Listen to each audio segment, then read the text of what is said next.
All right, so let's start with the big story that we're tracking on WION at this hour. The COVID-19 pandemic in India could pretty fast be evolving into a humanitarian crisis. Now, the 21-day lockdown has triggered a mass exodus of migrant laborers who are stationed in cities, but many of them are now attempting to walk hundreds of kilometers back to their hometowns on foot. Now that all economic activity has come to a halt, many of these laborers who are now without jobs are trying to walk back or reach their homes in any way possible. Now, the scenes have been the most dramatic in India's national capital region. Thousands of daily wage laborers crossed over on foot onto Uttar Pradesh. Their destination, well far-off villages and towns in Uttar Pradesh and sometimes even beyond. Some of them set out on foot after hearing rumours that buses had been made available at the Delhi-UP border. The Home Ministry has now issued a strict advisory to all state governments on this matter. The Home Minister Amit Shah has also spoken to some chief ministers, urging them to stop this mass exodus immediately. The centre has asked the states to ensure that migrant workers are provided with food, clean water and other basic amenities free of cost. The advisory calls for a joint approach with NGOs and civil society, and most importantly to make sure that the labourers are aware of these measures in the first place. Now, some states have already taken effective measures.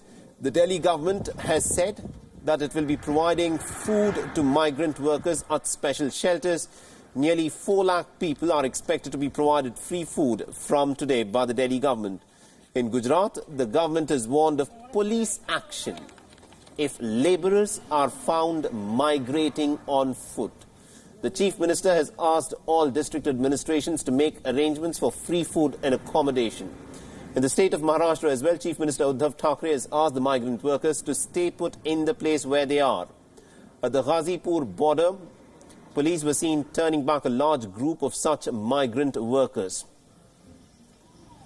All right, now to give us more perspective in terms of what's actually playing out, we're joined in by our senior political affairs editor, Karthikeya Sharma, who's joining us over the phone line. Good afternoon to you, Karthikeya. This clearly seems to be a situation that is fast evolving, something perhaps which the government had not foreseen.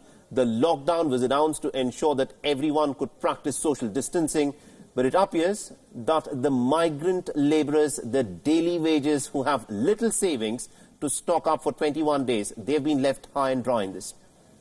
Well, it was a very unfortunate consequence of the lockdown. What had happened is, I'll give the chronology. When the lockdown was announced, there was panic on the street. A lot of people stocked up. But that was primarily the middle class. Subsequently, there was no clear directive on those who are part of the tertiary daily wage sector. Though the government subsequently in the next 24 hours announced that everyone related to the government of India will be considered on duty and they will get the money. Now, in between when the 42 hours or 40 hours elapsed, there were rumors doing the round that the government has prepared buses for them so that they can be ferried to the villages and towns. Now, that was not the case. So the rumors through fake social media accounts, fake news, it spread throughout the NCR region, which led to this exodus.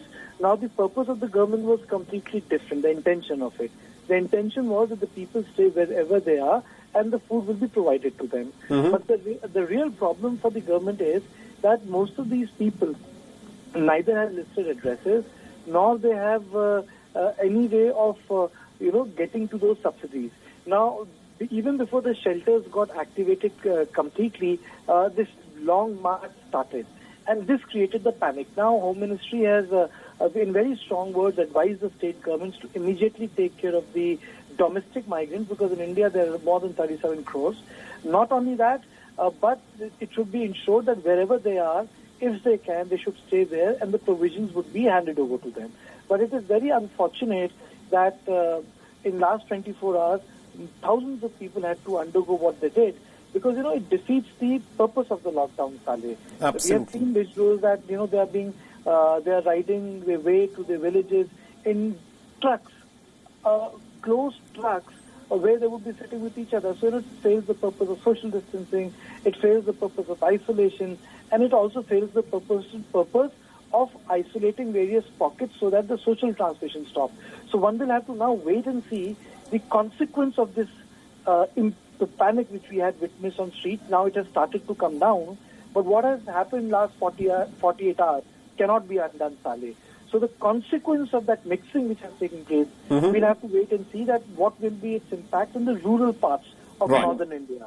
And also, Karthik, you know, a lot of people are at this point of time looking at some of these gut-wrenching scenes of these daily wages, carrying their young children on top of their shoulders and making that long march of several hundred kilometers on foot.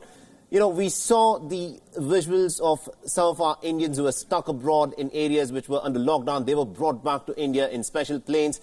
Could the governments not now make some arrangements that these daily wages could actually reach back to their homes? Can special buses not be provided for them?